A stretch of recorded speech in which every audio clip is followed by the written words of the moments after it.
عورت کی امامت میں کراچی کی عوام اور جید علماء کی نماز جمعہ کا انوکھا اور سچا تاریخی واقعہ، جو عورت پاکستانی ملاؤں کو ماموں بنا کر چلی گئی۔ یہ 1970 کی بات ہے کہ جب انڈونیشیا میں صدر سہارتو کی حکومت تھی اور پاکستان میں جنرل یحییٰ خان کا مارشل لا تھا۔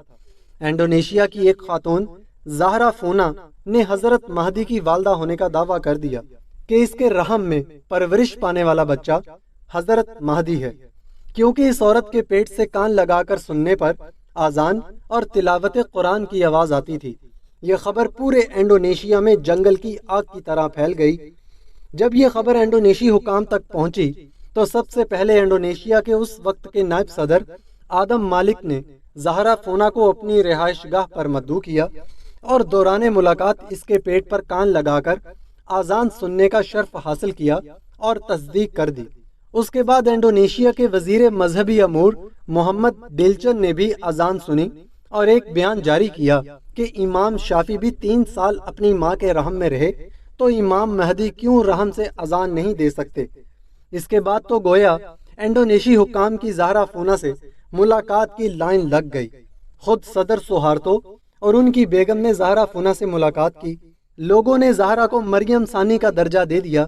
زہرا کی شہرت انڈونیشیا سے نکل کر پورے عالم اسلام میں پھیل گئی اور مختلف ممالک نے زہرا فونا کو اپنے یہاں آنے کی دعوت دی۔ ہماری عسکری حکومت کو بھی یہ شرف اور نادر موقع حاصل ہوا کہ لوگوں کے اذہان کو تبدیل کیا جا سکے اور ان کو روٹی اور منتقلی اقتدار کے چکر سے نکال کر معجزات پر مرتکز کر دیا جائے، جس کے لیے زہرا خاتون کو پاکستان کے سرکاری دورے کی دعوت دے ڈالی۔ زہرا فونا کی پاکستان آمد کے ساتھ ہی علماء کو تصدیق کے لیے بلوایا گیا کہ آیا خاتون کے پیٹ میں موجود بچہ واقعی امام مہدی ہی ہے۔ مولانا احترام الحق تھانوی اور مولانا شفیع کاڑوی نے باری باری خاتون کے پیٹ کے قریب کان لگا کر اذان سننے کے بعد پورے یقین کے ساتھ بیان جاری کیا کہ اذان کی آواز خاتون کے اندرونی حصوں سے ہی آ رہی ہے اور بس اب امام مہدی کی آمد ہے۔ ہمارے علماء حضرات کے لیے تحقیق شاید آواز سننے کی حد تک ہی تھی، انہیں صرف ریڈیو اور ٹی وی کا علم تھا۔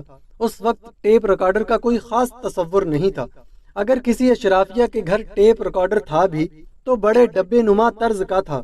علماء نے اس آواز کے منبع کی مزید کرید و جستجو مناسب نہ سمجھی کہ یہ خبر ہی اس قدر خوش کن تھی کہ برادران اسلام مزید کچھ سوچنے سمجھنے کی صلاحیت سے قاصر ہو گئے۔ نہ صرف ہمارے علماء بلکہ انڈونیشی جید علماء اور عالم اسلام کے دیگر ممالک کے عالم بھی اس زوفل اعتقادی میں آ گئے۔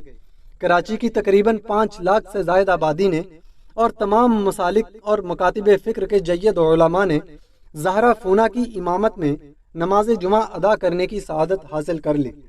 یہ واقعہ اس قدر مضحکہ خیز تھا کہ وہ عورت اپنے پیر کعبہ کی طرف کر کے بیٹھ گئی اور اس کے پیٹ کے پاس مائک سٹینڈ رکھ دیا گیا اور عوام بما علماء و مشائخ حضرات نے اس کے پیچھے امام مہدی کی اقتداء میں باجماعت نماز ادا کی۔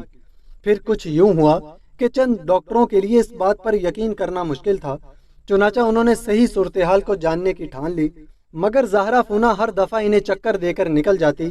مسلسل کوشش کے بعد ایک دن ڈاؤ میڈیکل کالج کے ڈاکٹر اسے قابو کرنے میں کامیاب ہو گئے اور دوران تفتیش زہرا فونا کی ٹانگوں کے درمیان پھنسا ہوا ننا منا ٹیپ ریکارڈر برآمد کر لیا۔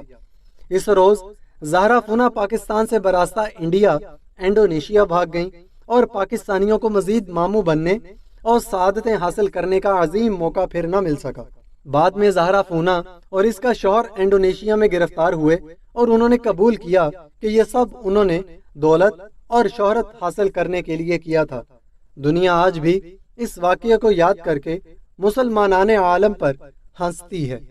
ناظرین گرامی، اگر یہ ویڈیو آپ کو اچھی لگی تو ویڈیو کو لائک کریں، چینل کو سبسکرائب کریں تاکہ ہم مزید اس طرح کی ویڈیوز آپ کے لیے لاتے رہیں۔